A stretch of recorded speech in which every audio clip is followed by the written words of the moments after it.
Cartas de Cristo. Carta 5. Eu, o Cristo, estou escrevendo esta carta 5 para definir claramente a realidade oculta, a qual também me referirei como o universal e o divino, a fim de ajudá-lo a abrir sua mente à compreensão de que, enquanto você é um indivíduo, aquele que lhe deu ser e a individualidade é, em si mesmo, universal, eterno, infinito, onipresente, sem princípio nem fim. Para o bem das pessoas que resolverem ler a carta 5 antes das cartas anteriores, as quais relatam minha vida e meus verdadeiros ensinamentos enquanto estava na Terra, direi que meu verdadeiro eu, Jesus Cristo, não deve de nenhuma maneira ser confundido com Jesus retratado no Novo Testamento. Uma vez que meus ensinamentos originais foram difundidos e muito mal interpretados por todo o mundo na forma dos 4 evangelhos, é minha intenção começar a ensinar a verdade da existência, explicando o verdadeiro significado de minha terminologia original citada nos evangelhos. Isso é necessário para desfazer, e finalmente eliminar da consciência das pessoas, os mal-entendidos que têm persistido, assim como a má informação dada às gerações de buscadores espirituais desde que vivi na Terra. Quando estive na Terra para descrever a realidade por trás e dentro da existência, usei deliberadamente o termo Pai ao referir-me a Deus. Tive 2 razões para fazê-lo. Em primeiro lugar, como expliquei na carta 1, quando recebi a iluminação no deserto, pude ver que os conceitos que descreviam o Criador do Universo, conforme revelados pelos profetas judeus, eram completamente errôneos. Em segundo lugar, me foi permitido perceber com clareza, e compreender plenamente, a verdadeira natureza do Criador. Dei-me conta de que era uma natureza parental, a de satisfazer as necessidades da criação de maneira específica e bem definida, semelhante a um pai-mãe. De fato, vi que os impulsos parentais, presentes em todos os seres vivos, eram extraídos diretamente do Criador e que a origem de todo o amor e dos impulsos parentais era também a origem da vida e da existência em si. Também vi que a criação era uma manifestação visível dos impulsos criativos universais do ser e que, portanto, podia chamar a humanidade de descendência do Criador. Por esta razão, era totalmente natural que falasse do Pai ao referir-me ao Criador, pois, para mim, isso é o que realmente o Criador é, em todos os aspectos, e sobretudo pai, mãe. Porém, considerando a insistência judia em relegar a mulher a uma posição subordinada na vida diária, me referi somente ao pai para evitar a resistência judia e para ganhar a sua aprovação para o novo termo. Também idealizei o termo pai para ajudar os judeus a perceberem que seu conceito de Jeová, e a rigidez das leis judias, eram totalmente errôneos. Também ao utilizar o novo termo, o Pai, para descrever o Criador, ou impulso criativo, por trás e dentro da existência, esclarecia que havia trazido um ensinamento completamente novo, oposto à crença estabelecida em Deus, que rejeitava certas pessoas e que enviava para elas merecidos desastres como castigo. Quero que você compreenda plenamente que em nenhuma parte do Novo Testamento foi dito claramente que eu estava trazendo uma instrução completamente oposta aos ensinamentos do Antigo Testamento. Portanto, não se pode confiar, aceitar ou crer no Novo Testamento como uma verdadeira narração de minha vida e ensinamentos. O relato verdadeiro e preciso de minha personalidade, minha natureza iluminada, minhas atitudes emocionais e meus ensinamentos em si, teriam amplamente esclarecido que as antigas formas de religião judaica e meus ensinamentos iluminados eram completamente opostos em todos os aspectos. A religião judaica possuía conceitos extremamente materialistas.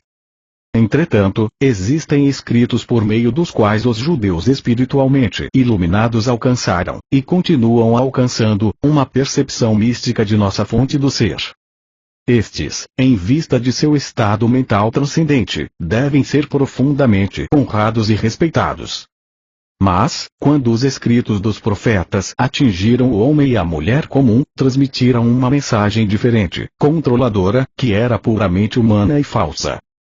Nenhum controle do bem ou do mal é exercido por um Deus que está acima. Se fosse assim, o mundo não estaria em um estado tão espantoso de transtorno e miséria. Eu trouxe um novo ensinamento, destinado exclusivamente a tornar as pessoas conscientes da universalidade e do amor, a natureza inerente e transcendente, de aquele que trouxe toda a criação para a manifestação visível.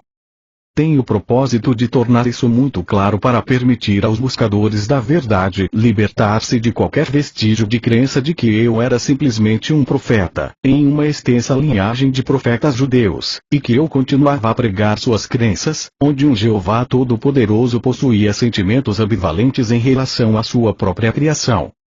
O temor que os discípulos tinham dos judeus ortodoxos fez com que se conformassem com o que estes haviam decidido contar ao povo sobre mim. Você deve recordar que para ganhar novos adeptos judeus ao cristianismo, meus discípulos tiveram medo de renunciar ao Antigo Testamento, uma vez que este tinha mantido os judeus unidos durante séculos. Portanto, extraíram e adicionaram aos meus ensinamentos tudo o que fosse compatível com as velhas crenças religiosas. Minha genealogia foi traçada para assegurar aos judeus que eu descendia do rei Davi. Por que teriam se incomodado em fazer isso? A não ser que quisessem deixar claro que eu era judeu de linhagem antiga e que, portanto, era um legítimo candidato a Messias. Se realmente tivessem compreendido o que eu tinha vindo fazer na Terra, romper com o passado e lançar as bases para um futuro completamente novo de compreensão e atividade, teriam feito um esforço maior para assegurar que o povo compreendesse os verdadeiros propósitos que me impulsionaram até o dia de minha morte. Porém não o fizeram, e obscureceram muito do que tentei ensinar. Um discípulo de coração valente, Estevão, tinha menos medo de falar de meus verdadeiros ensinamentos, ainda que estes também tivessem sido modificados, mas foi apedrejado até a morte. Você deve compreender que a vida de meus discípulos era precária e que não é de se estranhar que mascarassem os meus ensinamentos com pensamentos tradicionais, para torná-los mais aceitáveis ao povo. Haverá disputas ferozes quando digo que o cristianismo apresenta o registro de apenas algumas de minhas afirmações e curas que não entram em grande conflito com o ensinamento judaico.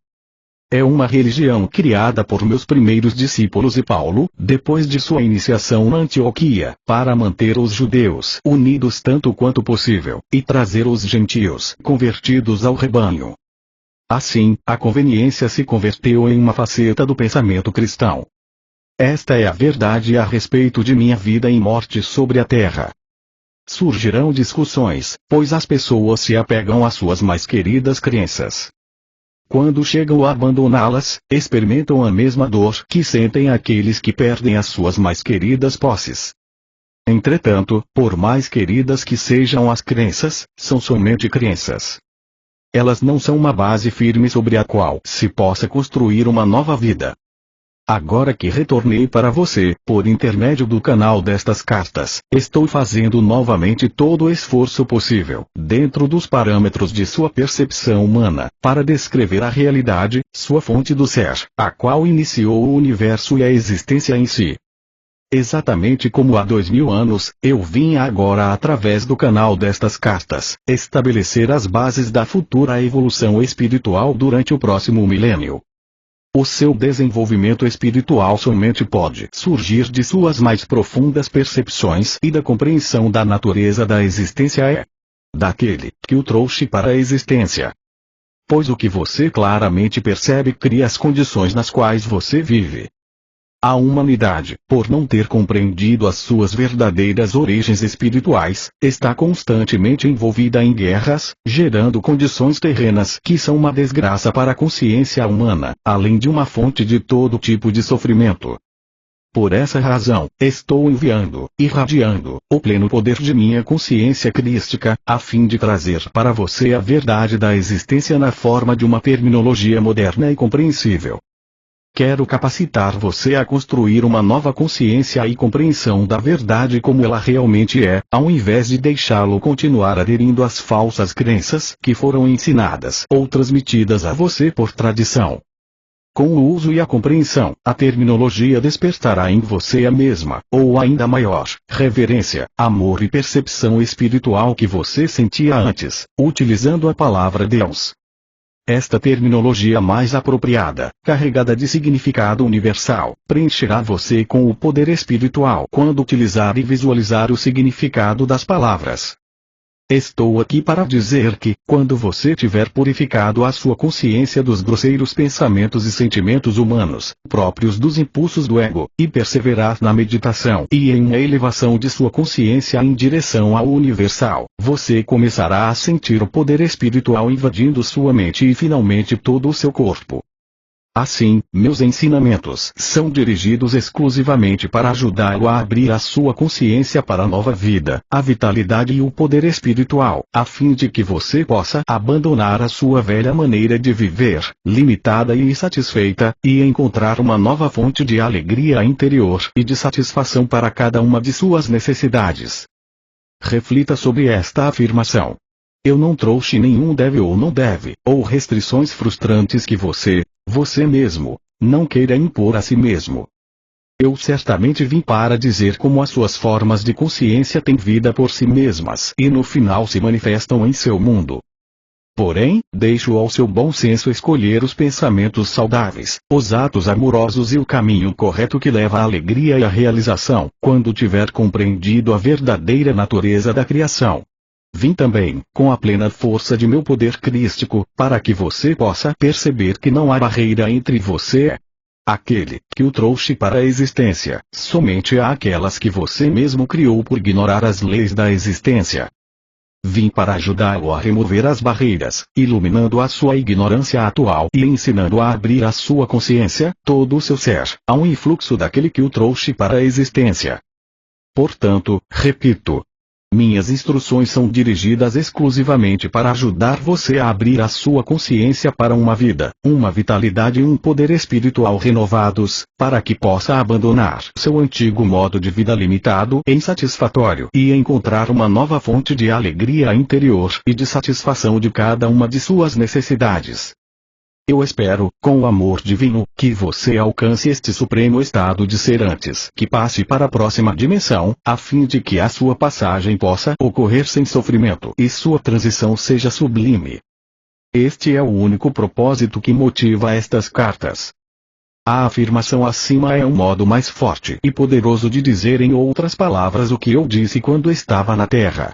Busque primeiro o reino dos céus, e todas as coisas boas serão dadas a você em acréscimo. Não fiz esta afirmação para convencer as pessoas a serem boas. Anunciei um fato da existência. É preciso que compreenda, completa e claramente, que aquele que você chama de Deus, e a quem me refiro como universal, não possui nenhuma das características humanas que são atribuídas a ele pelas muitas religiões. As características humanas de raiva, ameaças e castigos, por exemplo, pertencem somente à condição humana. Digo novamente. Eu, o Cristo, desci para ditar estas cartas expressamente para livrar sua mente das antigas imagens formadas com palavras humanas, cunhadas pelos profetas. É minha firme intenção substituí-las por descrições do poder, da consciência universal, a qual realmente cria, move-se e apoia o universo visível e todas as demais dimensões para além de sua percepção e compreensão atual. Também estou aqui para contar que estes outros universos e dimensões se abrirão e estarão acessíveis à sua consciência quando o conhecimento traçado nestas cartas for absorvido e se converta na própria matéria de sua consciência individualizada. Finalmente, a morte significará uma feliz transição de uma dimensão de existência limitada para outra mais luminosa e poderosa. Quando estiver adequadamente purificado espiritualmente, você saberá que está maduro para emergir da cápsula do corpo, e você sairá, aliviado por estar livre das limitações físicas, para entrar em uma dimensão de amor, beleza e maravilhosa existência. Você perceberá a morte como ela pode ser, o que realmente é para as almas iluminadas, uma gloriosa transição, um presente de vida maior, de grande criatividade, e uma experiência de ser extasiante como você nunca sonhou. Também quero deixar claro que muitas pessoas acreditam que podem viver uma vida frutífera e realizada, seguindo milhares de diferentes mestres do pensamento positivo.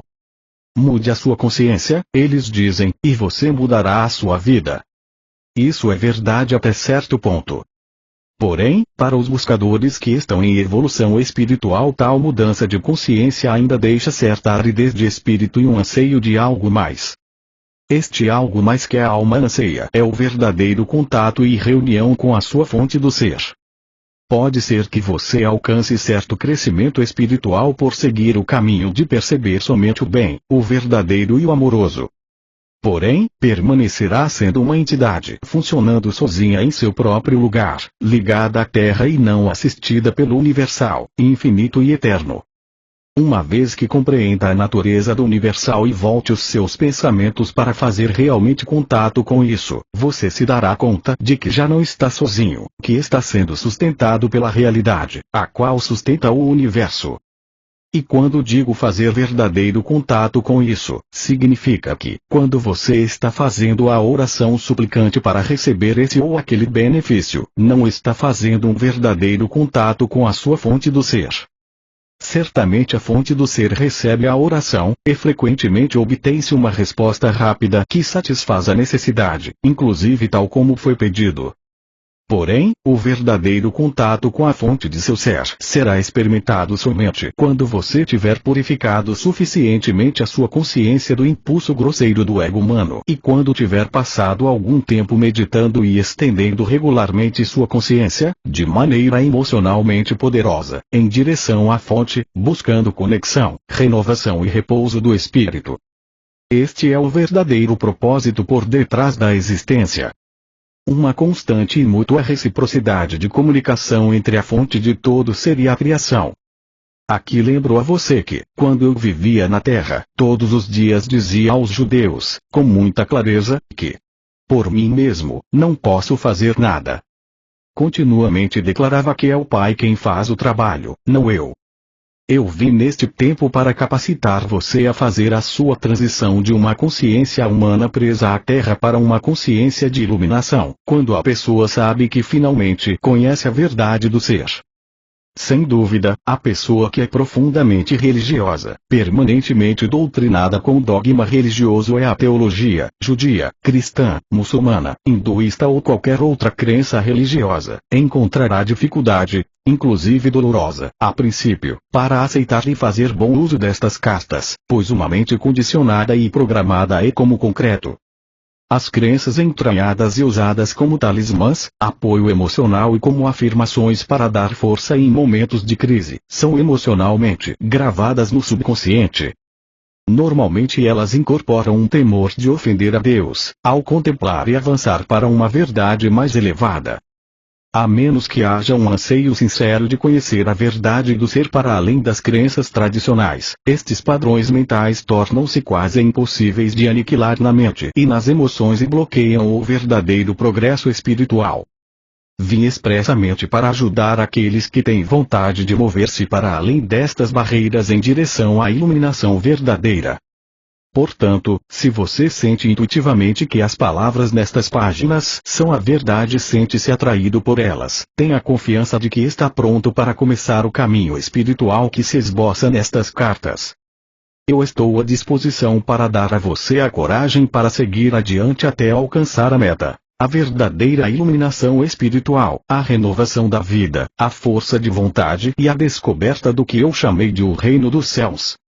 Diariamente, a oração e a meditação sincera permitirão a você alcançar a purificação mental, e, gradualmente, a verdade e a compreensão substituirão os antigos mitos que foram tão importantes para você algum dia. Antes de começar os ensinamentos que se seguirão, eu, o Cristo, tenho que lembrá-lo de que seu universo não é sólido. Como provavelmente você já sabe, de acordo com os seus cientistas, a matéria sólida, a substância visível do mundo, é de fato composta de partículas de energia. A verdade do ser de sua dimensão terrena repousa sobre esta realidade fundamental da criação. Para compreender meus ensinamentos referentes à verdade do ser, é necessário captar esse aparente vazio fundamental, subjacente a todo o seu mundo criado. A maioria de vocês conhece esse fato da existência de maneira intelectual, mas isso não foi ainda nem remotamente filtrado pela sua consciência para dar a vocês uma nova perspectiva do mundo e da existência em si mesma. Como vem fazendo há milênios, vocês continuam pensando que o seu mundo é sólido e que as condições do corpo e de todo fenômeno externo estão fora de seu controle. Vocês acreditam que são vítimas da existência e suas vidas diárias refletem esta crença. Entretanto, a verdade é o contrário. Portanto, é absolutamente necessário para mim retornar para ajudá-los a avançar em direção a uma percepção mais elevada da verdade. Como disse na carta 1, depois da iluminação no deserto, eu voltei ao meu mundo de cidades e vilas da Palestina. Imediatamente comecei a controlar os elementos da matéria, nos lugares onde via necessidade de ajudar aqueles que estavam em privação ou sofrimento. Vim para mostrar a vocês exatamente por que eu pude fazê-lo. Como revelei na carta 1, durante o tempo em que recebi plena iluminação no deserto me foi mostrado que a matéria não era realmente sólida. Não me foi dado entender exatamente como as partículas elétricas, que chamei de cintilar de partículas, tomavam a aparência de matéria visível. Eu sabia simplesmente que estas partículas se moviam em altas frequências de velocidade no interior da mente de Deus, e que a mente de Deus era universal. Eu percebi que a mente de Deus era tanto o Criador, como a substância, de todas as coisas na criação em si. Disso, eu estava absolutamente seguro. Também vi muito claramente que o pensamento humano, quando carregado de convicção ou emoção, afetava radicalmente esse processo de materialização de formas visíveis. Portanto, a mente humana podia interferir, e de fato fazia isso, na verdadeira intenção da mente de Deus. Esta foi uma compreensão emocionante e entusiasmante, pois percebi que os mitos que os rabinos judeus me ensinaram eram claramente falsos. Imediatamente os eliminei de minha mente. Abracei a verdade com entusiasmo, pois compreendi por que as pessoas experimentavam a miséria e o sofrimento. Isso emanava de seus próprios processos de pensamento. Também me foi dado ver as comunidades de partículas vivas, que a ciência chama de células, trabalhando dentro de todo ser vivo. Eu estava consciente da harmonia divina controlando o funcionamento das células, as quais ativamente construíam e mantinham as distintas partes dos corpos físicos de todas as criaturas vivas e das plantas, grandes e pequenas. Por essa razão, utilizei frequentemente a paisagem para dar exemplos da imanência e da atividade do Pai nas menores manifestações da vida selvagem, como nas plantas e nos pássaros, por exemplo. Como expliquei com clareza nas cartas de 1 a 3, chamei a mente de Deus de Pai porque pude ver, perceber, a verdadeira natureza da mente de Deus. Eu estava seguro de que retornando ao povo da Palestina para descrever as revelações que havia recebido, eles compreenderiam que suas crenças, as quais tinham sido gravadas em suas consciências pelos rabinos, eram completamente falsas. Eu vi que a verdadeira natureza da mente de Deus era a forma mais elevada do amor divino e que isso podia ser visto consistentemente ativo em cada ser vivo. Como disse anteriormente, esse conhecimento me permitia fazer milagres e controlar os elementos onde fosse oportuno e necessário. Assim como me dediquei a explodir os mitos que aprisionavam as mentes dos judeus da Palestina, eu agora anseio mostrar a vocês que muitas das teorias propostas por seus cientistas surgiram como uma forte reação aos dogmas e doutrinas da Igreja anos atrás. Para compreender esta afirmação você deve perceber que, antes do tempo de Darwin, quando várias igrejas cristãs tinham a mente do povo sob seu domínio, era geralmente aceito que o universo havia sido criado exatamente como estava escrito no Gênesis do Velho Testamento bíblico. Quando os homens da ciência tentaram anunciar suas descobertas e teorias, foram obrigados a descrever suas novas crenças na presença de uma enorme oposição religiosa. Em consequência, eles acreditaram ser necessário utilizar grande parte de sua energia mental para provar que as afirmações dos profetas eram errôneas. Mas ao fazer isso, esta estratégia causou a perda de sua clareza de visão, e eles se tornaram impulsionados pelo ego. Daí em diante, qualquer percepção intuitiva que fosse proposta por alguém da comunidade científica era ridicularizada, rejeitada e posta de lado por outros cientistas. Por causa desse clima mental, o pêndulo da investigação da verdade oscilou exclusivamente para a invariável crença na razão e na lógica, aprisionando o intelecto humano no materialismo, ao buscar as respostas acerca das origens da vida e da existência. Assim, é absolutamente necessário para mim refutar algumas teorias científicas e mostrar que são tão errôneas quanto as chamadas verdades da doutrina cristã. Ao chegar a algumas destas teorias, tanto os cientistas como os homens da igreja têm mergulhado no reino de absurdas suposições não provadas, para responder a perguntas que não poderiam ser respondidas somente com a mente terrena. Mesmo tendo a ciência relatado que a substância de seu mundo material é composta basicamente de partículas elétricas que estão em movimento com grande velocidade no espaço, ela é incapaz de explicar por que tais partículas de energia tomam a forma e a densidade da matéria. Ela apenas afirma que existem forças de fusão que casualmente criam os elementos. A ciência não pode dizer a você qual é a força de motivação que atrai as partículas que formam os elementos. A ciência tampouco pode explicar de onde vêm originalmente tais partículas de energia. Apenas afirma que foram liberadas durante o Big Bang, o qual, acreditam, deu o primeiro impulso para a criação. Por que um repentino Big Bang? Do que? Qual foi o fator de motivação por trás dele? A ciência fala de eletromagnetismo, porém não pode dizer de onde vêm tais energias que aparecem e desaparecem. Para onde vão? Por que vão?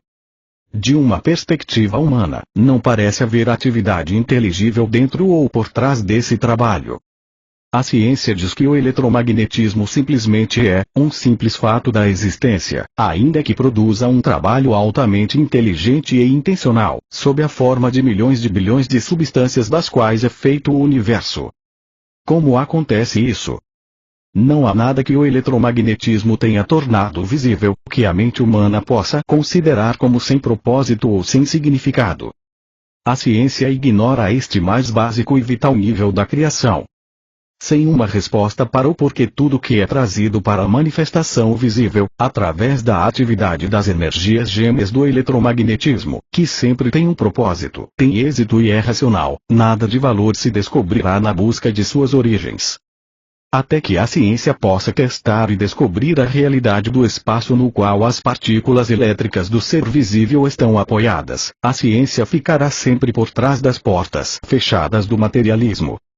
O acesso à verdade eterna e à sabedoria universal estará sempre bloqueado e ela permanecerá encerrada unicamente dentro das amarras da razão, razão esta que é somente o produto da atividade finita das células do cérebro.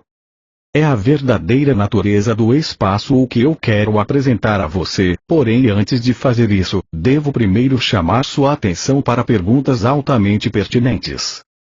Através dos tempos, muito do trabalho do eletromagnetismo tem aparecido à mente, à visão e ao tato das entidades vivas como alguma coisa sólida e imutavelmente durável.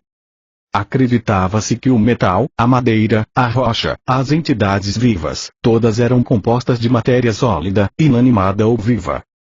Com tal crença em um universo sólido, é natural que os antigos profetas místicos tenham concebido um indivíduo poderoso, possuindo enorme poder de criar todas as substâncias sólidas do universo. Ao visualizar tal indivíduo poderoso, era natural que eles percebessem uma figura majestosa de controle universal, que possuía uma natureza de retribuição quando confrontada com o comportamento da humanidade, a qual havia produzido uma sociedade turbulenta. Nem os profetas da antiguidade, nem a ciência de hoje, se aproximaram da verdade da existência. Ambos têm passado longe da verdade. A ciência diz que a vida começou quando, de uma maneira inexplicável, uma combinação correta de reações químicas produziu uma molécula capaz de fazer cópias de si mesma, provocando mais reações químicas. Tal descrição da enorme e abundante complexidade e poder da força da vida como sendo perceptível porque é capaz de duplicar a si mesma revela o empobrecimento básico da percepção e do pensamento científico que produziu tal teoria. Além disso, permanece sem ser questionada cientificamente a sugestão de que a combinação de elementos químicos inanimados, que se reuniriam de modo específico, acidentalmente, poderia produzir tão assombroso resultado de autoduplicação. Isso ocorre porque a mente humana finita, e mesmo o pensamento científico, não pode lidar com um acontecimento tão estranho como a autoduplicação espontânea 2. Isso é por demais sugestivo de um acontecimento mágico, de alguma intervenção de uma fonte inimaginável, a qual os cientistas não ousam considerar por medo do ridículo. Este consenso de Cordeiros 3 é considerado mais científico do que produzir teorias inspiradas, as quais são bloqueadas pelas leis materialistas que a ciência estabeleceu para si mesma. Este bloqueio ao progresso científico futuro impedirá que a ciência investigue devidamente o reino da mente e do espírito, até que algum cientista iluminado desafie as convenções e se atreva a cruzar as fronteiras entre o que é visível e o que é invisível. Se os profetas de antigamente tivessem sido presenteados com a teoria da autoduplicação molecular, não teriam nenhuma dificuldade com tal acontecimento mágico e diriam que Deus fez as combinações químicas e as impregnou com vida. Porém, esta também não é a explicação correta. Este antigo conceito religioso de um Deus no alto, criando de longe, é o que impede o cientista de avançar na direção de reflexões espiritualmente mais conscientes. Portanto, apesar de a ciência parecer emancipada das velhas doutrinas, continua mentalmente atada e obstruída pelos temores de velhas proibições, como no século XIX.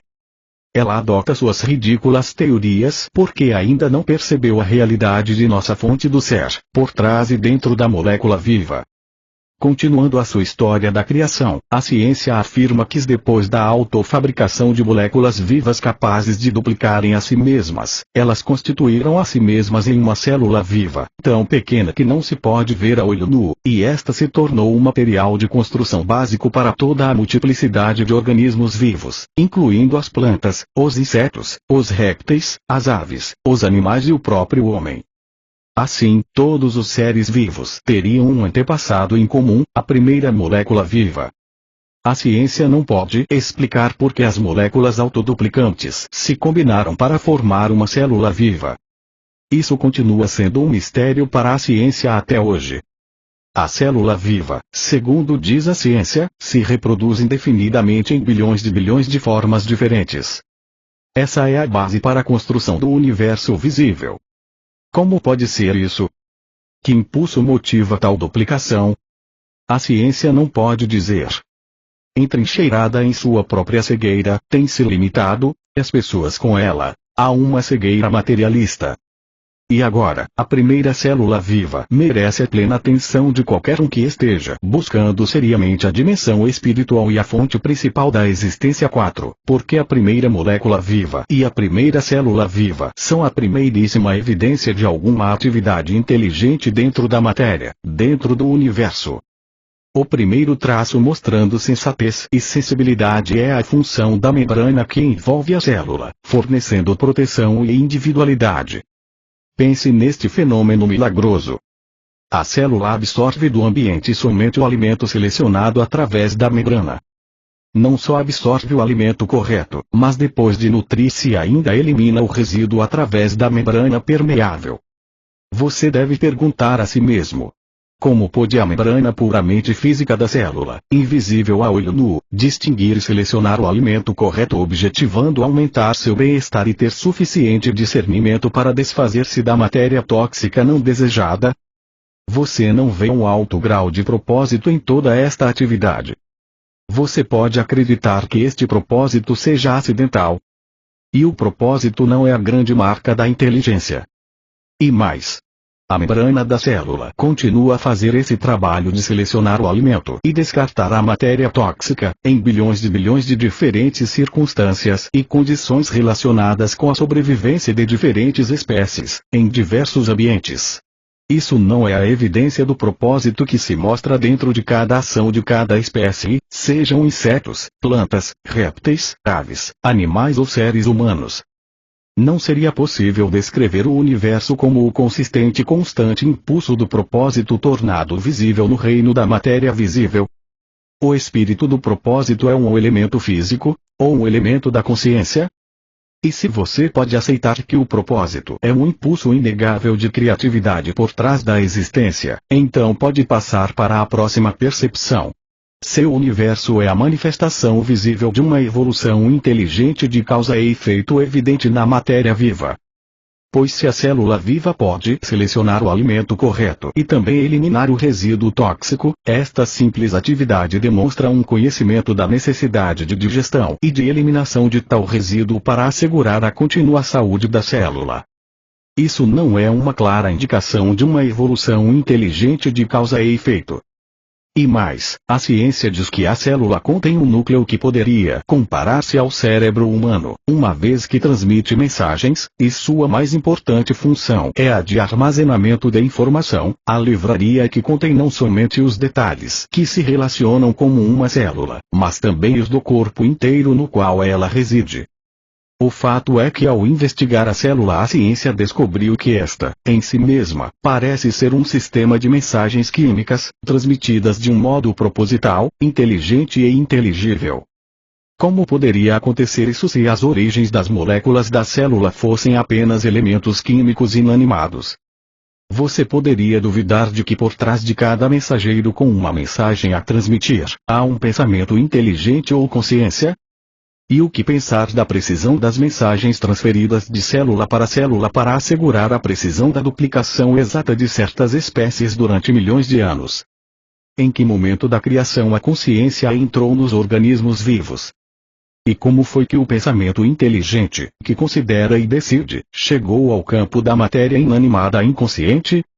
Sem a consciência inerente, como pôde ocorrer tanta atividade informada e informante em uma célula que é invisível a olho nu? Tal atividade não é o produto da consciência-conhecimento, demonstrando a presença de vida inteligente em seu aspecto mais básico. Uma simples célula viva em forma de bactéria pode mover-se sozinha e viver sua própria vida especializada e excitante no ambiente, ou, como um vírus, realizar seu trabalho especializado e mortal de atacar alvos específicos nos organismos vivos.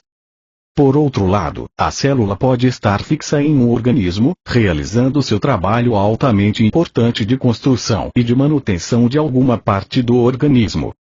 Tal trabalho produz matéria viva precisamente adequada e necessária ao órgão vivo sobre o qual trabalha, sejam partes do corpo humano ou de vida animal, ou vegetal, tais como os dedos dos pés do ser humano e o baço, ou a pele do animal e as presas, ou as escamas do peixe e a plumagem das aves, ou a copa das árvores e as folhas nos ramos, ou as pétalas das flores, ou as antenas das mariposas e suas asas diáfanas, a pele do réptil, dos crocodilos e seus dentes e os olhos da lula que mudam de cor segundo a sua necessidade de camuflagem. Cada um destes fenômenos físicos completamente diferentes, e aparentemente não relacionados, foi criado pelo trabalho especializado e individualizado de bilhões e bilhões de células vivas idênticas. Ao contemplar a grandeza e a diversidade do trabalho realizado por uma simples célula viva e invisível a olho nu, você pode acreditar em um universo mecanicista. Seria possível fazer tudo isso se a matéria produzida por tais células fosse ilógica, sem nenhum objetivo razoável e sem nenhuma razão para sua existência, desprovida de consciência pessoal. Este não é o caso.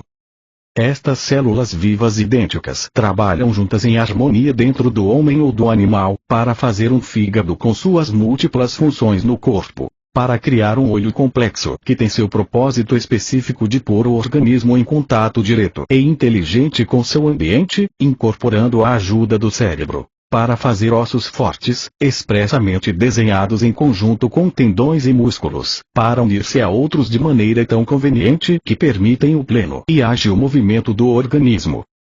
Além disso, células nunca interferem no trabalho de outras células. Ao criarem um rim, não fazem de repente uma orelha. Ao criarem cabelo, não se lançam subitamente a fazer pele. Não, as células criam o couro cabeludo e as mesmíssimas células criam o cabelo. A única diferença entre as células da pele e as do cabelo é o trabalho que realizam, segundo após segundo, durante toda uma vida. Por quê? Qual é o fator motivador e inspirador? Acidente? Que inteligência organizadora pôs em movimento todo o processo de criação, desde o nível mais fundamental de formação de simples elementos a partir de partículas elétricas livres no espaço, até a combinação de elementos para formar substâncias químicas, a combinação correta de substâncias específicas para formar uma molécula viva, a combinação correta de moléculas vivas para fazer uma célula viva, que pode receber alimentos, eliminar resíduos, construir segundo especificações claras, deslocar-se e sustentar conscientemente esse enorme edifício da criação através de bilhões de anos. Qual é a força motivadora que concebeu e fez evoluir com sucesso nos sistemas vivos as entidades vivas, bilhões e bilhões de maneiras diferentes de fertilizar as sementes de todo tipo, sejam as das plantas, dos insetos, dos répteis, das aves, dos animais ou dos seres humanos, desenvolvendo para cada um deles um sistema inteligente de procriação, adequado às condições climáticas e à produção de vegetação no ambiente, a fim de assegurar a sobrevivência. A sobrevivência não é também uma evidência de atividade com propósito inteligente? Ao cumprir-se esta grande façanha de criatividade, você não deveria se perguntar como é que cada espécie viva tem sua própria maneira individual de criar sua prole e de protegê-la de todo possível perigo, até que seja capaz de sobreviver sozinha. Isso não é um ativo amor pela criação em sua forma mais elevada. Você não pode sair desta análise uma sobre o que tem a inteligência humana a dizer a respeito das origens da vida e da criatividade, sem que se mencionem as importantíssimas moléculas de DNA 5, sobre as quais se diz que levam o projeto de todo o organismo, planta ou bebê.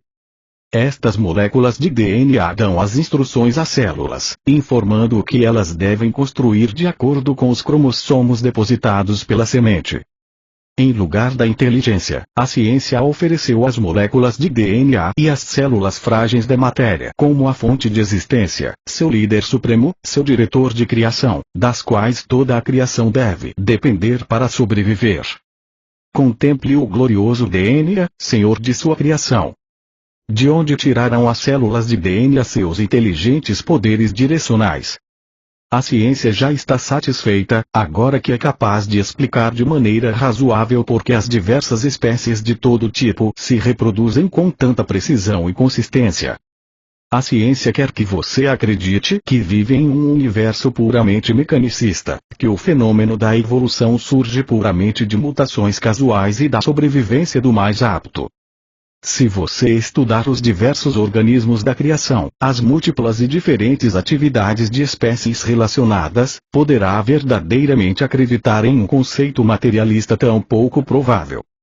Não é uma mera coincidência que hoje várias pessoas criativas empreendem viagens difíceis para explorar, determinar e fotografar os lugares em que vivem as criaturas selvagens e as plantas silvestres, a fim de permitir descobrir a imensa inteligência por trás da criação. Você é entretido e instruído, por um banquete de fatos e fotografias, sobre as maravilhas de seu universo. Durante meu tempo na Terra, não tive tais maravilhas às quais referir-me para ensinar aos judeus a universal verdade da existência. Eu tinha somente os animais domésticos e as aves para usar como exemplos da maravilhosa inventividade, inteligência e consciência, aparentes em todo ser vivo. Em nenhuma parte do Evangelho foi escrito que eu me referia ao alto e poderoso Jeová como Criador, como era o costume dos líderes judeus. Não. Eu recorri ao campo, às flores e às aves e procurei ensinar aos meus compatriotas que eles estavam rodeados por uma criação milagrosa e maravilhosa. Há 2000 anos, em sua dimensão, nos faltava seu atual conhecimento científico para observar e explicar de maneira inteligente a atividade que eu chamava o Pai, em tudo o que se encontra ao seu redor. Para descobrir a sua verdadeira fonte do ser, peço a você que avalie a inimaginável e indescritível complexidade e diversidade de trabalho intencional, claramente evidente nos pinguins e nos porcos. A mente humana pode reproduzir qualquer das atividades mais básicas no sistema digestivo, por exemplo, que rapidamente reúne as enzimas requeridas e os hormônios necessários para a digestão. Como a mente finita, que é incapaz de perceber claramente o verdadeiro processo criativo governado pelo conhecimento instintivo, ousa declarar explicitamente, desafiando a contradição, que compreende as verdadeiras origens da criação e as forças que deram forma à criação. Que arrogância! Esses homens somente podem pensar segundo o que dizem os seus olhos. Vejo a ignorância científica atual com compaixão amorosa, com certo grau de divertimento e um grande desejo de alfinetar seu orgulho, pois, enquanto alguém não questionar sua autossatisfação e posição de infalibilidade, o verdadeiro casamento entre as eternas verdades e o conhecimento científico humano não poderá acontecer. Porém terão que fazê-lo, ou a evolução espiritual humana ficará paralisada.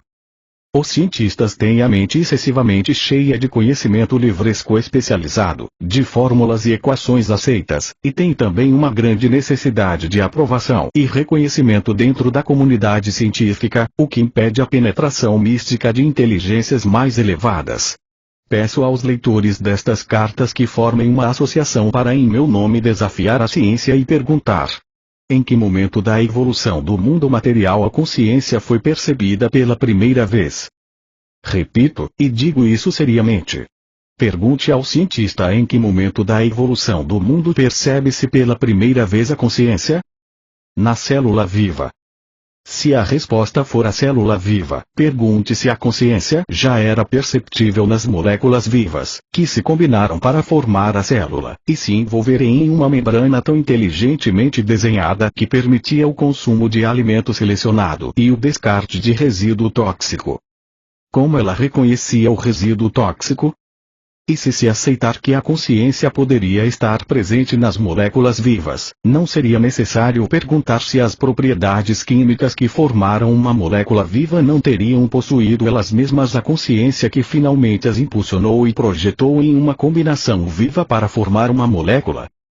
E tendo retrocedido até este ponto nas origens da existência, as propriedades químicas, ainda seria necessário perguntar por que a consciência deveria se tornar uma presença viável somente dentro das substâncias químicas, porque não nos elementos nos quais a individualidade tomou forma pela primeira vez. E se aceitar que ela estaria nos elementos, por que se deveria negar que a consciência impulsione as partículas elétricas para formar os elementos? É racional negar tal possibilidade. E tendo chegado a tal possibilidade, não se deveria ir mais longe e perguntar de onde vem o eletromagnetismo. Qual é a realidade da eletricidade, para além dos raios de luz intensos agora descritos pela ciência como fótons e elétrons? E qual é a realidade do magnetismo para além das energias gêmeas de ligação e rejeição, estes impulsos de energia que trouxeram a estabilidade e ordem ao caos? Pergunte à ciência. De onde vem o eletromagnetismo, que é responsável pelos passos mais básicos na criação de um universo organizado e disciplinado, de uma complexidade e diversidade impossível de imaginar?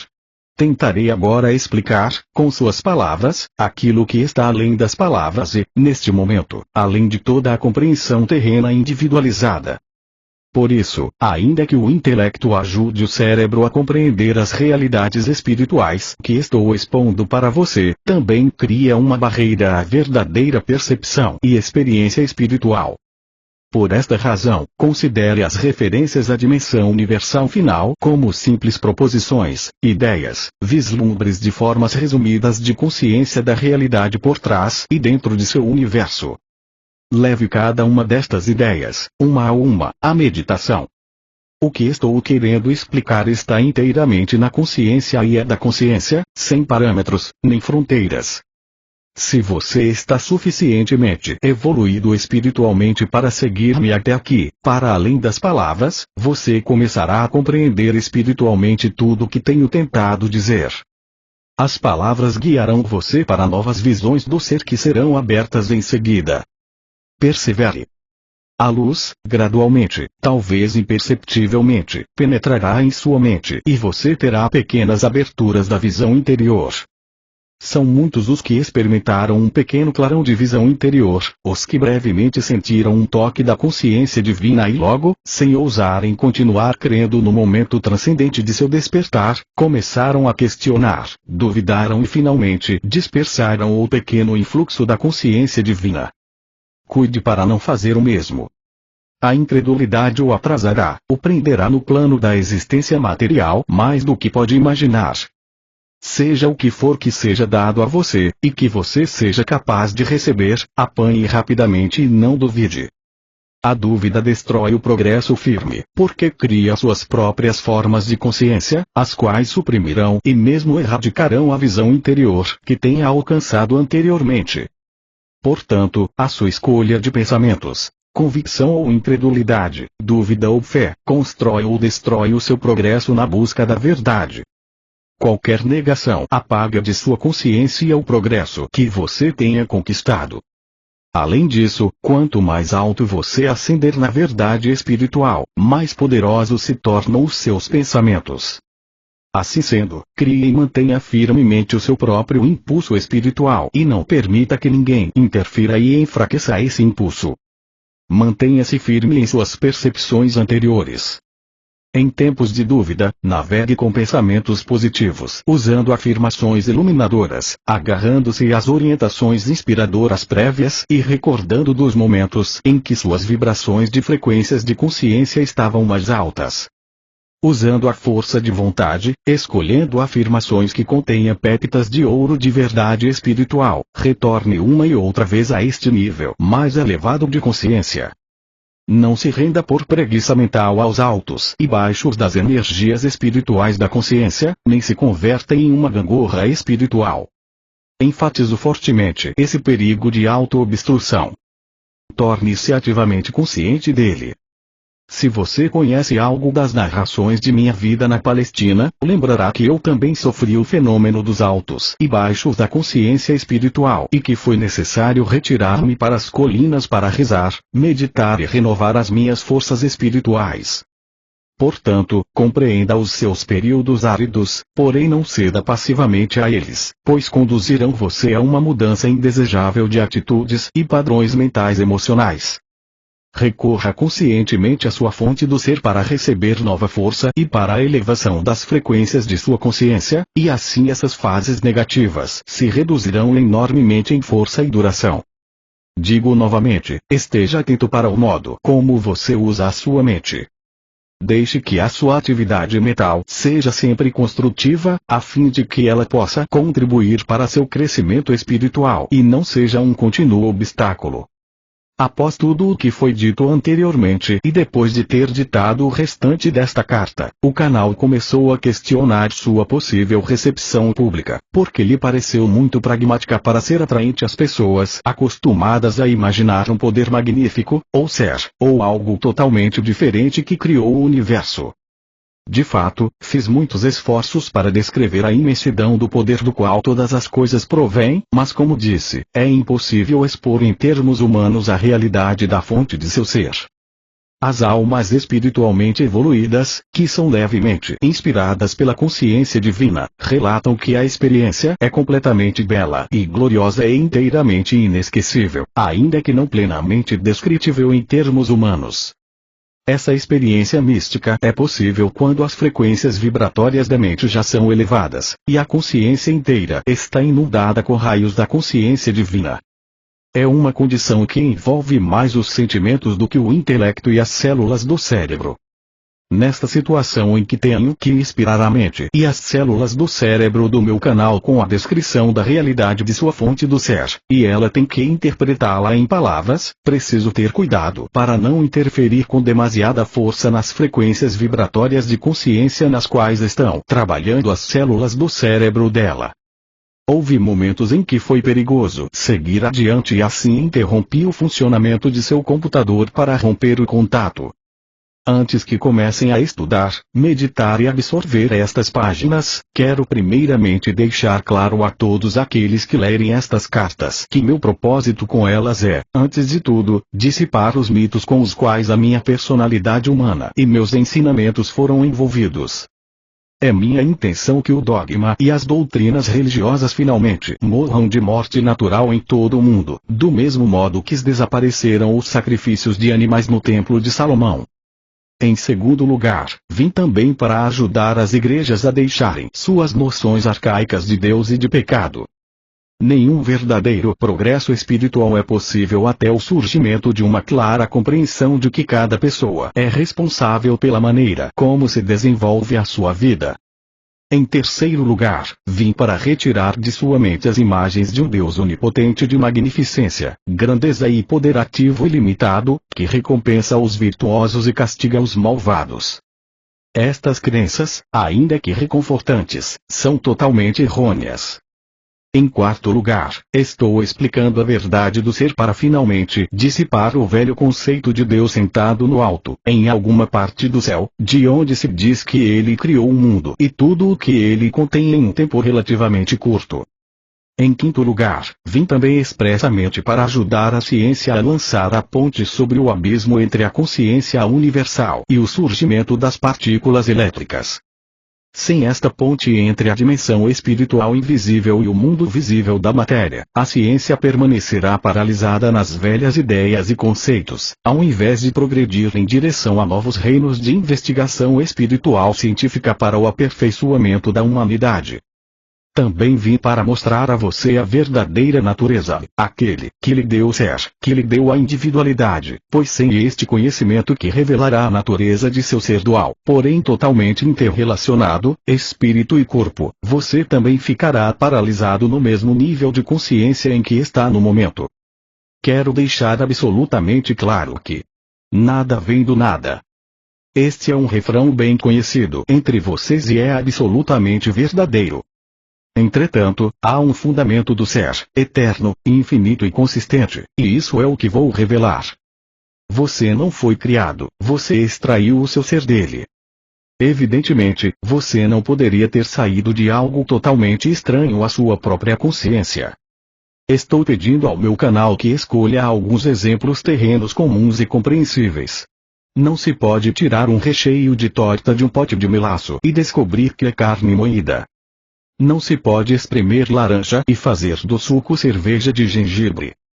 Não se pode encher um balão de ar, estourá-lo e encontrar gelatina gotejando. Todos os exemplos mencionados acima eleitos pelo meu canal são exemplos de lógica.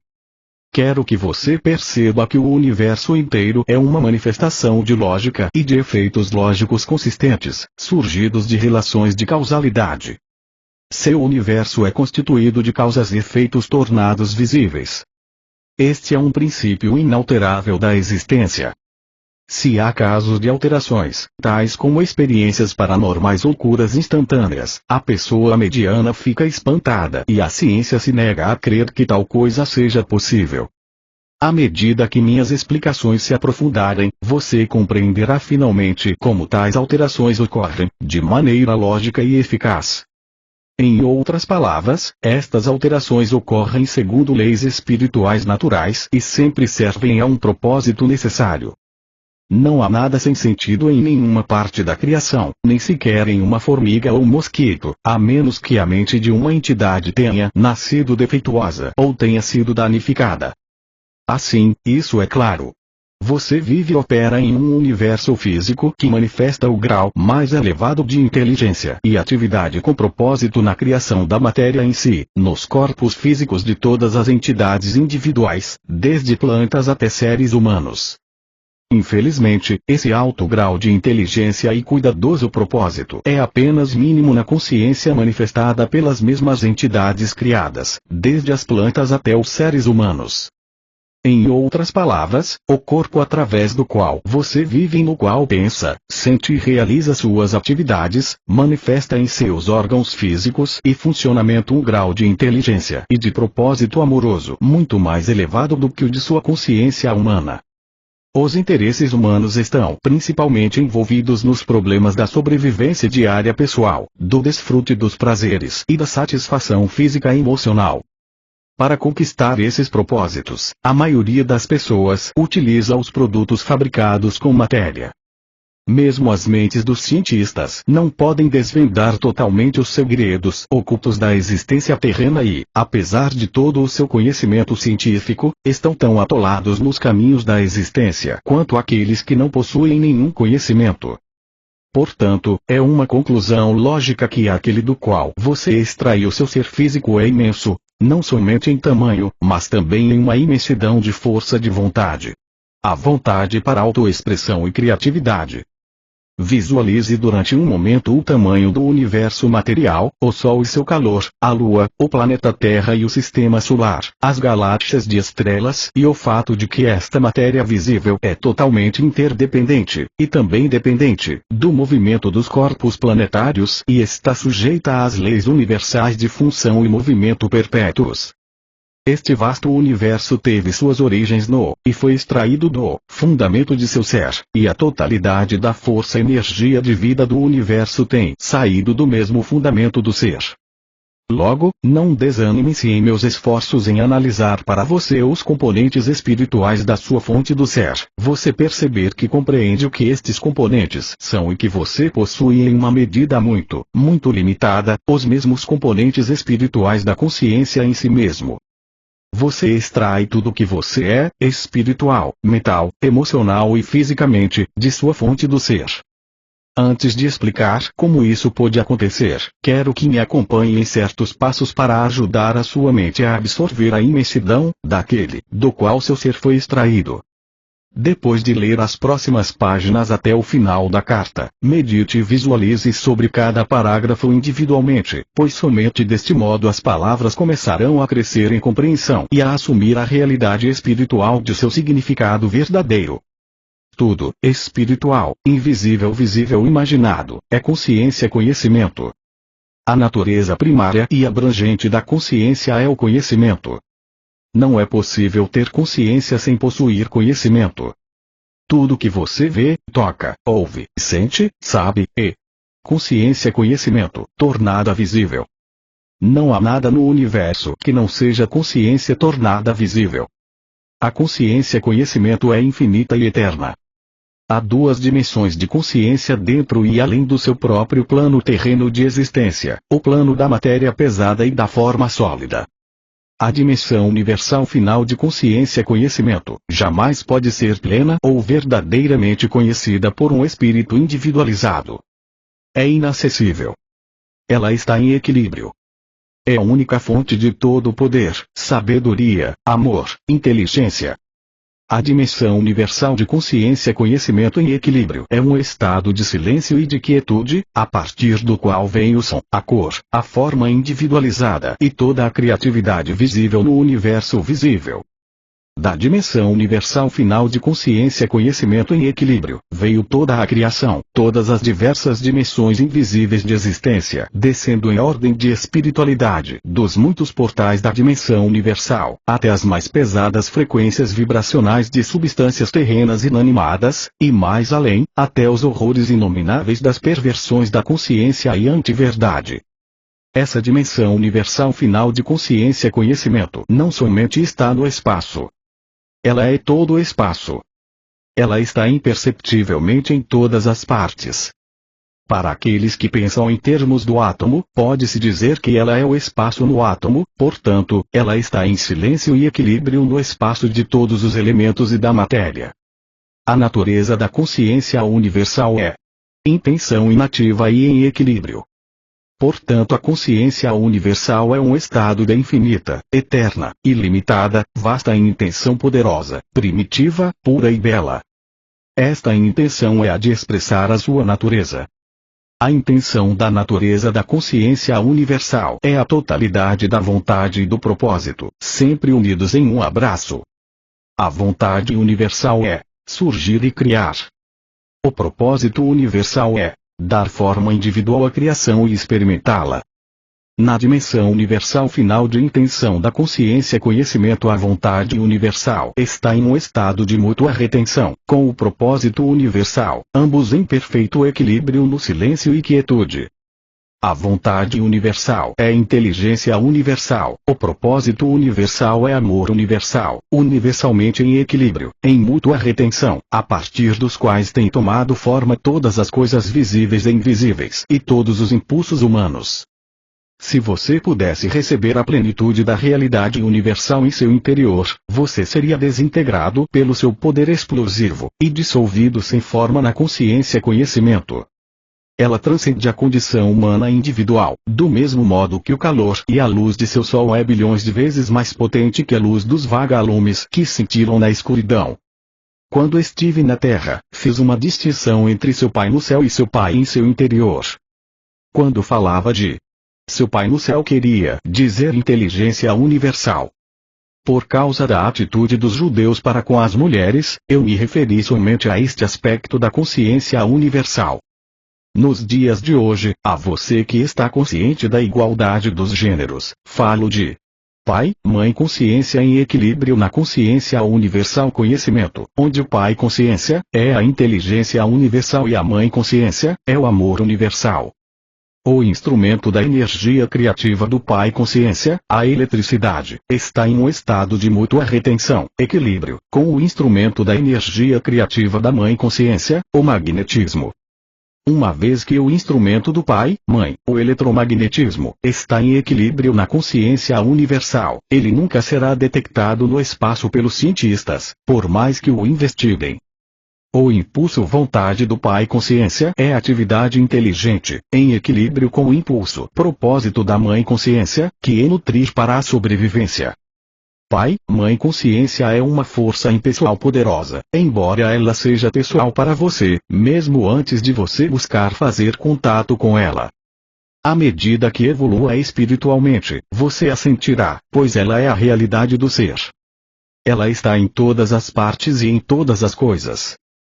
O Pai consciência é o amor inteligente, que proporciona energia inteligente e impulso ao mundo das formas complexas, é expressado fisicamente como eletricidade.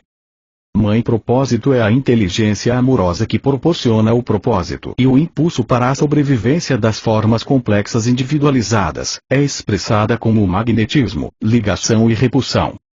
Esses são os impulsos originais universais de todo o ser da consciência universal, sua fonte de ser, inteligência, amor. Esse é o estado do ser antes da criação. Consciência conhecimento em um estado de equilíbrio. Quero que você entre de novo em um estado interior de equilíbrio consciente, onde a mente permanece em silêncio. Você controla o seu interior e sua mente e suas emoções não mais se dividem em atividade e sentimento. Pode ser que note um aumento de poder dentro de você, de força, paz e contentamento. Isso, expressado em você de forma individual, é o estado de ser do qual saiu a criação. Quero assinalar que o equilíbrio é impossível no momento em que se introduz o pensamento. Quero que você perceba que a dimensão universal é uma dimensão de impulso sem forma. Ela não contém nenhum projeto de criação. Ela está em um estado de forma não dividida. O equilíbrio, a mútua retenção entre os impulsos opostos, para deslocar-se e permanecer unidos, cria uma espiral infinita de energia autocontida. A energia autocontida de mútua retenção é simplesmente impossível de imaginar pela individualidade. Como eu disse anteriormente, se a individualidade pudesse entrar na dimensão universal dos impulsos mutuamente retidos de movimento e ligação, seria imediatamente desfeita e regressaria ao equilíbrio da consciência universal. Reflita sobre a imensidão inimaginável de poder contido na retenção mútua dos impulsos gêmeos na consciência universal, que são primariamente consciência-conhecimento, intenção-vontade, propósito inteligência-amor, combinados como amor inteligente e inteligência amorosa. Impulsos de movimento-ligação, repulsão-eletricidade, em equilíbrio, magnetismo. O exposto anteriormente descreve a ilimitada dimensão universal anterior ao Big Bang. Agora você sabe que o processo criativo Pai, Mãe e os instrumentos da criação física estão todos em estado de equilíbrio na dimensão universal, porém esse equilíbrio deve explodir para dar lugar à forma individual. Você sabe também que, em virtude de que os impulsos eternos infinitos estão contidos no estado de retenção mútua, esses impulsos são de uma intensidade inimaginável de energia, contra a qual a sua energia atômica contida na desintegração do átomo é um simples puff, um espasmo infinitesimal sem importância. Quero que compreenda plenamente tudo o que foi anteriormente dito, uma vez que a compreensão do que ocorreu no momento do Big Bang dará a você um vislumbre do que aconteceu no momento da explosão da consciência universal, que permitiu a criação da forma individual. A consciência universal foi despedaçada. A vontade e o propósito, Pai inteligência e Mãe amor nutrição, foram explodidos para trabalharem de maneira independente, mas também conjuntamente. Os seus respectivos instrumentos foram a eletricidade e o magnetismo. Da explosão do equilíbrio veio a grande intenção de autoexpressão. A consciência universal do ser se converteu no impulso da consciência individualizada demandando autoexpressão. A vida e o eu original são sinônimos na dimensão da matéria. Eles se converteram na consciência da matéria. O que é a consciência da vida? É Pai, inteligência o impulso de movimento Mãe, amor o impulso de propósito, nutrição, sobrevivência. Visto como eletricidade visto como magnetismo na matéria. Comece a imaginar a explosão da consciência. Do conhecimento. Para ajudá-lo a parcialmente visualizar o que ocorreu no momento do Big Bang, tente lembrar algum momento em que você também experimentou uma explosão em sua consciência. Isso ocorre quando você dedica todo o seu ser para alcançar algum objetivo importante. Você está a ponto de se engajar na execução de seus planos, em um estado de excitada antecipação, e alguma circunstância banal ou uma pessoa insensível o impede de realizar os objetivos que são tão caros ao seu coração. Como você se sentiria? A sua concentração seria dividida e você explodiria. Aqui, novamente, devo pedir ao meu canal para enumerar alguns exemplos do que quero dizer em termos humanos, pois mesmo a menor consciência terrena é extraída da consciência universal. Imagine que você está no aeroporto, entusiasmado e preparado para desfrutar de férias inesperadas em um lugar distante. Ao chegar ao balcão de viagens, descobre que não existem documentos para você, não há passagens, não há informação de reserva para o voo e nem de hospedagem, embora tenha pago tudo com cartão de crédito. Como você se sentiria? Você está vestido com um traje muito caro, aguardando para jantar com alguns clientes importantes e está a ponto de concluir um grande contrato milionário. O garçom derruba um prato de comida quente sobre você. Como você se sentiria? Após fazer compras, você se dirige ao estacionamento e descobre que as rodas e as portas do seu carro foram roubadas, em pleno dia. Como você se sentiria? Com compaixão, você abre o porta-moedas para dar algumas ao mendigo inválido que choraminga, porém o homem se atira com força, rouba sua carteira e sai correndo como um atleta. Como você se sentiria? Em todas estas circunstâncias você teria uma forte consciência de iniciativa em sua mente. A sua cabeça estaria cheia com um plano para sair e fazer alguma coisa, para realizar um certo propósito, pacificamente. A sua intenção estaria entrelaçada com seu propósito, portanto em equilíbrio, mas observe que sua tensão crescia na expectativa de se aproximar do seu objetivo. Quanto maior a tensão, maior a explosão. De fato, você estaria no mesmo estado que a consciência universal conhecimento intenção Pai inteligência em equilíbrio com Mãe propósito, para dar o ser e a forma ao plano que você tem a intenção de criar. Você pode imaginar o caos mental emocional que se seguiria após sua explosão, a incapacidade de pensar com clareza, os pensamentos que viriam, um após o outro, exigindo expressão, nenhum deles sensatos ou lógicos. Tente compreender que você, uma forma individualizada, é o microcosmo do macrocosmo. Você é a cabeça de um expressando a alfinete consciência conhecimento universal, seja quando, em equilíbrio, medita aquietando o pensamento, seja como consciência ativa, quando pensa e sente, projeta e cria. Portanto, se você puder relacionar a sua minúscula explosão de consciência com a explosão dos céus, terá uma pequena ideia do caos que se seguiu, momentaneamente, tanto na dimensão universal, quanto nos éons 8 de tempo, dentro da nova expansão criada na dimensão matéria, ainda em seu estado sem forma. Assim, muitos de vocês terão que reorganizar totalmente suas ideias a respeito da criação. Ela iniciou em uma condição de caos total. Os impulsos universais foram divididos. Não havia um projeto para dirigir ou controlar o início da individualidade. Os impulsos estavam ainda sem nenhuma forma consciente ou direção. Eram impulsos naturais para realizar certas funções impulsivas, distintas na consciência. Porém, não estavam inteligentemente dirigidos para um específico movimento ou ligação, por nenhuma força diretiva superior. Eles estavam sós.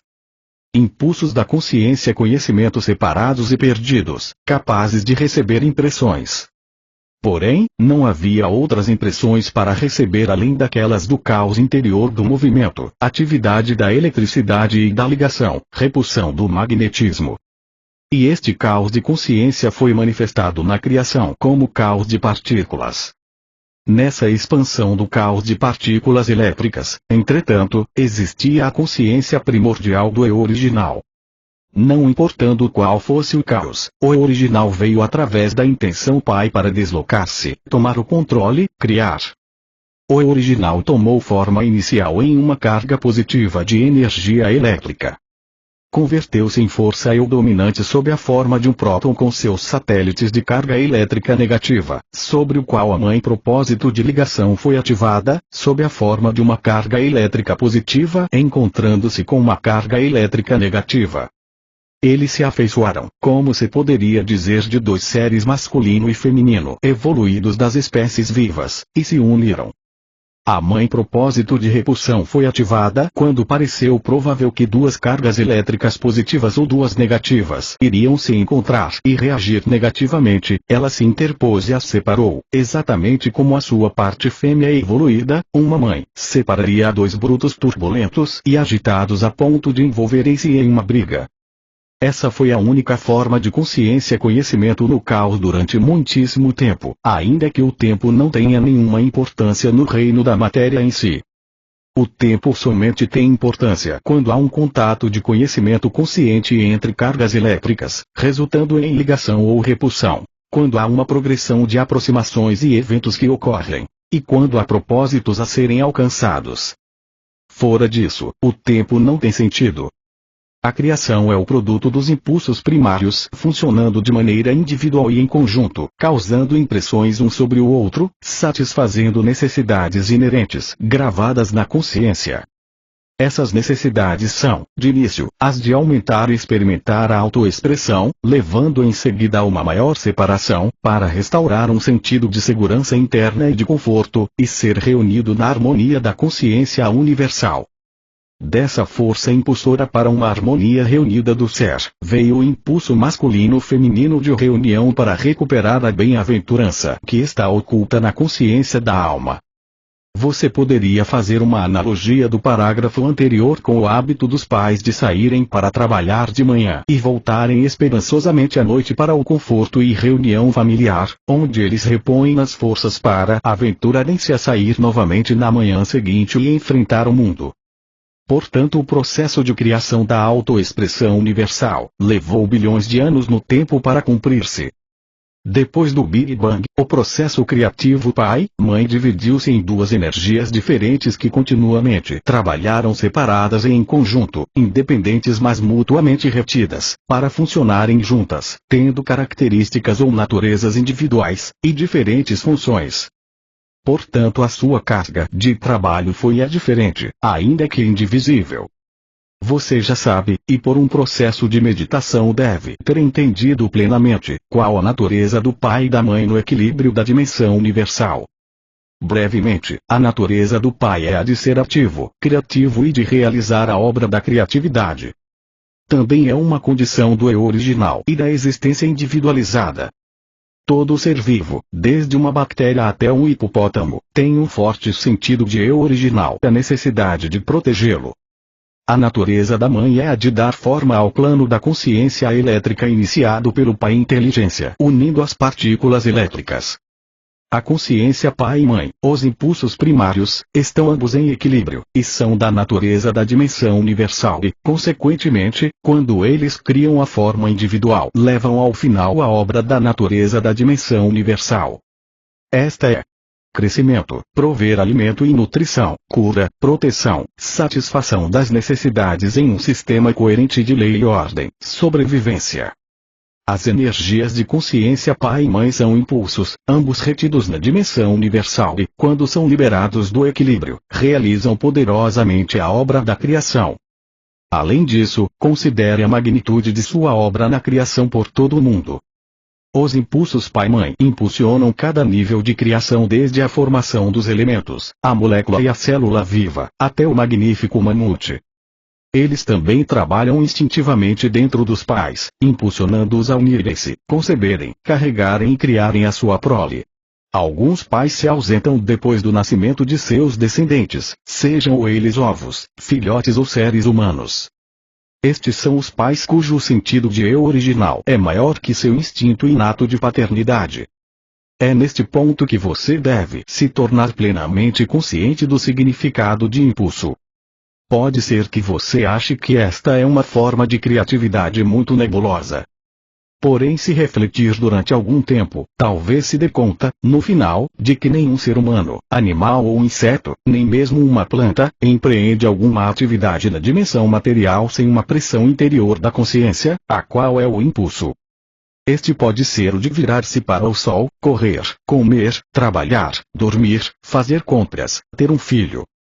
Sempre, o impulso precede a atividade, inclusive a de piscar os olhos. E mais, não há nenhum impulso que inicie uma atividade que não esteja dirigida por algum propósito. As plantas giram as flores e as folhas para captar os raios do sol necessários ao seu crescimento. As pessoas correm para manter a forma, comem para satisfazer a fome, trabalham para ganhar a vida, dormem para escapar das tensões e recarregar as suas energias, vão às compras para se suprir de alimentos, tudo direcionado para a sobrevivência e o conforto pessoal. Então, os impulsos são a realidade por trás e dentro da criação. Se toda a matéria voltasse à sua forma original de partículas elétricas, os impulsos universais ficariam intactos e no final dariam forma a outra criação. Os impulsos são para sempre. Entretanto, as partículas elétricas na matéria viva estão aqui hoje e amanhã terão desaparecido, mas a alma continua. Você pensa com os impulsos elétricos no cérebro. Você sente com os impulsos magnéticos em seu sistema nervoso. Estes últimos centram e unificam os impulsos elétricos em um todo unificado. Sem a ligação magnética em seu sistema você seria apenas movimento sem conhecimento. Agora é o momento de levá-lo de volta às minhas experiências no deserto, descritas na carta 1. Você deve lembrar que, quando fui ao Rio Jordão para que João Batista me batizasse, eu era um rebelde, totalmente contrário aos ensinamentos dos judeus, que afirmavam que Jeová castigava os homens por seus pecados. Intuitivamente, sentia que aquele era um conceito falso e cruel, e o rejeitava. Depois que me foi mostrada a verdade sobre a criação, não podia compreender por que a consciência perfeita não criava seres perfeitos feitos à imagem de seu Criador amor inteligente. Perguntei ao Criador, a consciência universal, por que a humanidade suportava tanto sofrimento e maldade. Então me foi mostrado com toda a clareza que todos os problemas que os humanos experimentavam surgiam do ponto central do eu, que a ciência agora chama de ego. Este manifesta a si mesmo na personalidade como uma necessidade impulsionante para defender-se da crítica ou do ataque físico-emocional, e uma necessidade impulsionante semelhante de se afastar dos demais para chegar primeiro na corrida da vida. Também se manifesta na personalidade como uma necessidade impulsionante de adquirir tudo de melhor para si mesmo, apesar da oposição dos demais, e uma necessidade impulsionante semelhante de agarrar-se às suas posses pessoais, sejam elas parentes, amigos, bens materiais ou conquistas, a despeito de toda a oposição. Também me foi dado compreender que sem esses dois impulsos do ser criativo, fundamentais, eternos e inalteráveis, não haveria nenhuma criação. Este é o segredo da criação, o segredo da existência e do ser individual. Ao trabalharem juntos como equipe no mundo visível, separadamente porém inseparáveis, estes impulsos gêmeos foram os meios pelos quais a substância da matéria em si foi criada desde a sublime consciência universal. O impulso de criatividade é o original da atividade. Este impulso de atividade é universal e procede de uma só fonte. Atividade é um movimento na consciência e consciência em movimento. O outro impulso criativo possui, em sentido figurado, duas faces olhando em direções opostas. Elas são ligação, rejeição, trazer para o eu rejeitar, desde também conhecido como atração, repulsão, atrair para o eu, do repelir na consciência. Estes são os únicos meios pelos quais a existência terrena é realizada. O universo inteiro é uma manifestação do poder criativo ativo nestes impulsos gêmeos do ser físico, criando matéria e forma individual. Este é um dos segredos fundamentais do universo. Eu vi que o núcleo da personalidade ou ego, como agora é chamado, tinha sido criado como o guardião da personalidade e estava irresistivelmente gravado com o impulso magnético para assegurar a intimidade e sobrevivência, para proteger a condição do eu original individual. Isso foi conseguido usando as duas faces do segundo impulso do ser ligação, rejeição para assegurar a individualidade. A face da ligação arrasta, extrai, atrai, exige, puxa, compra, agarra, se prende às pessoas e às posses que busca. Esse impulso cria uma ilusão de segurança nas relações e nas posses. É o instrumento da consciência mãe que inspira a construção de famílias, comunidades e nações. Ele pode produzir beleza, alegria, harmonia e amor. Ele também pode destroçar vidas e destruir comunidades quando é dirigida pelo ego. A face da rejeição repele, joga para o lado, afasta, evita todas as coisas, pessoas, animais, posses, que ela não queira. O impulso de rejeição cria a ilusão de intimidade e segurança. Esse é o impulso que promove as rupturas nas famílias, nas relações, nas comunidades e nas nações. Ele é supostamente orientado para salvar vidas, assegurando proteção e intimidade, mas é uma força destrutiva quando seu direcionador é o ego. Sem esses dois impulsos gêmeos do ser, todas as coisas permaneceriam sempre misturadas umas às outras na eternidade imutável do poder criativo universal em equilíbrio. Sem esses impulsos gêmeos, não haveria nenhuma interação entre dar e receber e puxar e empurrar, necessários para a criação de milhões de experiências pessoais, a partir das quais avança e evoluciona a personalidade. Portanto, o problema da personalidade e da direção do ego, que é suportado por todas as coisas vivas e pela humanidade, é um fato irrevogável e inevitável da criação. Qualquer outra explicação é puro mito. Eu vi que o que os homens chamam pecado era o resultado direto da interação dos impulsos de ligação, rejeição na natureza humana. Os impulsos de ligação, rejeição constituem o disfarce emocional mental utilizado por todas as entidades individuais criadas, incluindo as aves e os animais. Você vê esses impulsos funcionando em toda a natureza, inclusive na vida das plantas. Os impulsos de ligação, rejeição dirigem o comportamento em direção à sobrevivência de todas as entidades na criação. Não houve nenhuma escapatória dos impulsos de ligação, rejeição. Esses impulsos gêmeos foram a fonte efêmera de todo conforto mundano, prazer e felicidade, e também a fonte de toda a enfermidade, miséria e privação no mundo. Entretanto, além disso, subjacente, transcendendo e interpenetrando tudo, está a vida, nascida da explosão da consciência universal, sendo próprio fundamento e fonte da consciência terrena, assim como a consciência pai, mãe é criativa, também o pensamento do homem é criativo, pois o pensamento e o sentimento são o exercício e a união dos instrumentos gêmeos da consciência pai, mãe. Desse modo, esses impulsos de ligação, rejeição na personalidade individual tornam-se também altamente criativos, na medida em que determinam, e tornam visíveis, as formas de consciência das coisas desejadas e das coisas rejeitadas. Este é o segundo segredo fundamental do universo. Eu vi que o pecado era um conceito artificial, convenientemente idealizado por homens para descrever qualquer atividade humana que causava dor a outros. Era inevitável que todos os seres humanos, em algum momento, causassem algum tipo de aflição ou dor a outros por causa de sua tendência natural de arrebatar as coisas dos demais e de repelir com rudez aos demais, a fim de conseguir o que querem da vida. Essa propensão humana de ferir os outros em nada ofende a consciência universal, Deus, como afirmaram as religiões judaica e cristã. Somente a humanidade poderia compreender o significado da palavra pecado, uma vez que somente a humanidade e toda a criação que está submetida ao ser humano conheceria a dor, a privação e a miséria causados pelos dois impulsos fundamentais da individualidade, ligação, rejeição, que estão ativos na personalidade humana.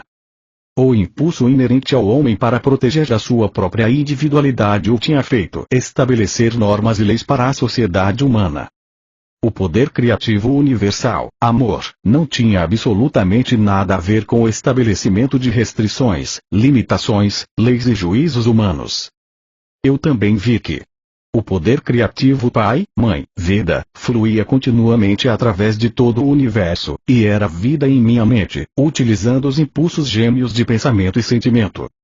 Assim, qualquer poderoso pensamento ou sentimento imperfeito podia alterar e mudar o padrão de consciência das coisas criadas. Por outro lado, meu pensamento, quando estava completamente purificado dos impulsos gêmeos do ego, e totalmente receptivo ao poder criativo Pai, Mãe Inteligência Amor, reintroduzia a condição do perfeito amor inteligente. Consequentemente, uma condição que previamente tinha sido construída de modo imperfeito, como o resultado de um pensamento imperfeito, podia voltar a uma condição de integridade, mudando as atitudes e pensamentos egocêntricos para aqueles de amor incondicional. Minha mente era um instrumento do processo criativo total originário no universal. Agora eu que sabia que isso era assim, sabia o espiritual, intelectual e emocionalmente. Dei-me conta de que eu podia e devia dar passos para superar os impulsos gêmeos do ego que anteriormente governavam minha mente, com o fim de permitir que a realidade divina tivesse plena liberdade através de minha mente e meu cérebro. Por isso houve uma luta entre o meu resistente ego humano e minha consciência Pai, Mãe, durante as agudas tentações que experimentara ao final de minha iluminação no deserto. Satanás não teve nada a ver com o cabo de guerra que ocorreu dentro de minha consciência. A guerra foi travada entre os impulsos gêmeos da individualidade, ligação, rejeição e a realidade divina que se tinha feito conhecer, como amor, vida inteligente, transcendente mas ainda dentro de mim, que progressivamente absorveria minha individualidade cada vez mais, se eu meditasse continuamente e purificasse a minha consciência dos impulsos egoístas. O que expus é uma descrição do conhecimento poderoso com o qual voltei a Nazaré.